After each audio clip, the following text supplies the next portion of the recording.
E a hashtag ForaAbel virou um dos assuntos mais comentados nas redes sociais nesta sexta-feira. O vídeo de hoje do canal te explica os motivos. E vem as últimas do mercado, bastidores, finanças e muito mais. Bem-vindos a mais um vídeo do canal. Sempre bom ter vocês por aqui. Sempre pedido para deixar o like, se inscrever no canal e ativar as notificações. Hora de te explicar por que a hashtag ForaAbel virou um dos assuntos mais comentados nas redes sociais nesta sexta-feira. O grupo grande de torcedores do Palmeiras, na internet, se mobilizou para exigir a saída do treinador português. O motivo? O elenco do Palmeiras voltou aos treinos nesta quinta-feira, depois de 3 dias de volta em maior data FIFA. E noticiou-se, surge uma notícia lá no Palmeiras, de que o Abel Ferreira não esteve com o restante do elenco, nem com seus funcionários da comissão técnica. E também não há uma data específica para a volta do Abel Ferreira. Verdão, com um sentímulo, ele autorizou o Abel a curtir alguns dias a mais de folga em Portugal, ao lado dos seus familiares. Para piorar, viralizou, nesta sexta-feira, uma foto do Abel Ferreira sentado numa cadeira numa praia. Tentei a confirmação com o pessoal do Palmeiras se essa foto era atual, de hoje, de ontem, dessa semana, e o Palmeiras não quis se posicionar. Nem confirmou, nem desmentiu. A foto viralizou e fez muito mal à imagem do treinador. Vários palmeirenses, algumas centenas de palmeirenses reclamando do comportamento do técnico e lembrando de algumas contradições. Do Abel, por exemplo, afirmando e reclamando sobre a falta de tempo para treinar. Agora ele teria essa oportunidade com o elenco, falando a respeito da necessidade de estar inteiramente por dentro e forçando, inteirado, ligado ao projeto do Palmeiras. E os torcedores do Palmeiras entendem que quando todo o elenco se representa menos o Abel, isso é um ponto negativo. Houve até quem lembrasse que não é a primeira vez que o elenco se representa depois de um período de férias ou folga. E o Abel Ferreira ganha essa concessão. Sobrou, obviamente, até para Ligla Pereira e Anderson Baús, os superiores do Abel, que na visão desses torcedores são muito condescendentes, aceitam basicamente tudo que o Abel pede. Já havia contado para vocês, no vídeo da manhã dessa sexta-feira, que essa relação mais amistosa com o Abel pode também ser uma tentativa do Palmeiras em seduzir o treinador a estender o mais rápido possível o contrato, que vence em dezembro desse ano. O Abel tem uma proposta em mãos de mais 2 anos de contrato com um reajuste salarial de 25%. Enquanto não se decide, o Abel curte esses dias de folga em Portugal, ao lado dos seus familiares. Gostaria de saber a sua opinião sobre o tema.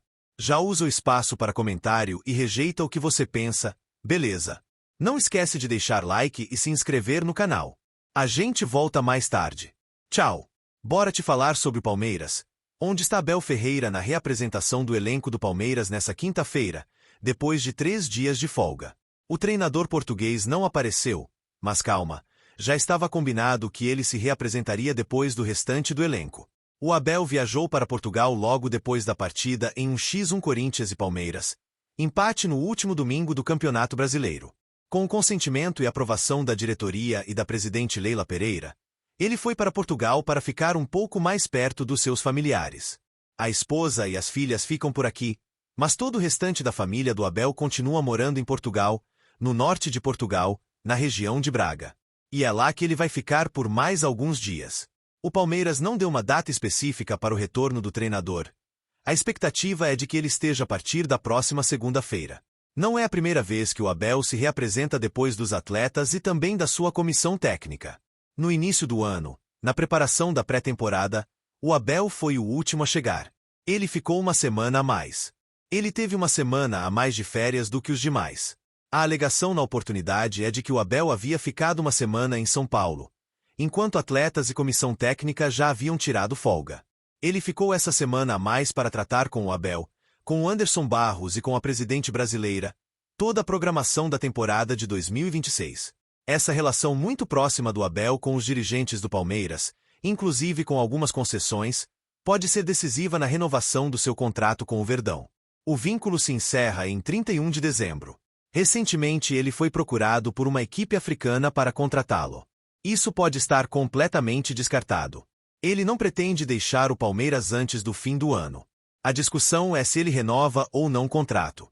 O Palmeiras ofereceu a ele um novo vínculo de 2 anos com renovação ou com reajuste salarial em 25%. Só para completar sobre o Verdão, Flaco Lopes ficou de fora da lista de relacionados da Argentina por confronto contra a Venezuela. Foi convocado, mas nem se sentou no banco nessa quinta-feira no Monumental de Nunes. Quero falar rapidinho sobre a seleção brasileira que venceu e convenceu o Chile, diante de mais de 57 mil pessoas, na noite dessa quinta-feira no Maracanã. O Estevão abriu o placar. O Paquetá, em um dos seus primeiros lances dentro de campo na etapa final, fez o 2x0. E o Bruno Guimarães, que deixou boa impressão, completou o placar com 3x0. Ele destaca também a presença de Luiz Henrique, que teve participação direta nos 2 últimos gols. Ele entrou na etapa final ao lado do Paquetá. Fez toda a construção da jogada do gol do Paquetá. E fez uma linda troca de passes na conclusão do segundo. No terceiro gol, a bola ainda bate na travessão e sobra para o Bruno Guimarães marcar. Com mais esse resultado, a segunda vitória em 3 jogos de Carlo Ancelotti, o Brasil se manteve em segundo lugar na classificação das eliminatórias. São 28 pontos, conquistados 10 a menos que a Argentina, que sobrou durante toda a competição. Há nenhuma chance disso acontecer, nem sei quem publicou, mas a janela de inscrições no futebol brasileiro já fechou. Só dá para imaginar o Gerson voltando ao Brasil em 2026. O que é real nesse momento é que o Gerson já estava no zenite. Ele chegou a 50 dias. A avaliação do clube russo é de que ele tem uma rotação abaixo daquilo que se imaginava. Tem menos intensidade do que os russos imaginam para um campeonato local e até por isso não estava em. Recentemente, o Fabrício Romano noticiou de Wall Street Radio tem a intenção de contratá-lo. Se a proposta for apresentada, eu tenho certeza absoluta de que o Zenit vai aceitar. E é só para contextualizar, no Brasil, mais fácil seria imaginar a volta do Gerson ao Flamengo. Mas eu duvido que essa atual diretoria do Flamengo aceite contratar o Gerson de volta. Ele sai pela porta dos fundos. O pai dele arranjou várias confusões internas. Coisa não ficou muito boa para ele lá não, tá? Agora a gente tem meta para compra do Fuchs. A pergunta é ótima, né? Fuchs que está emprestado ao Palmeiras. Deixa eu ver se eu consigo descobrir essa parada.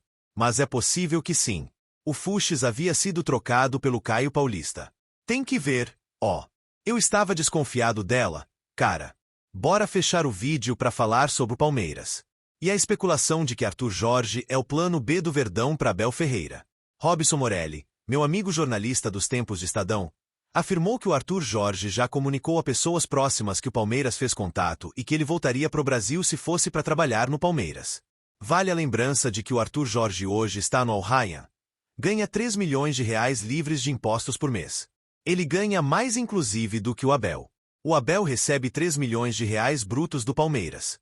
Os 3 milhões de reais pro Arthur Jorge lá no Catar são livres de impostos.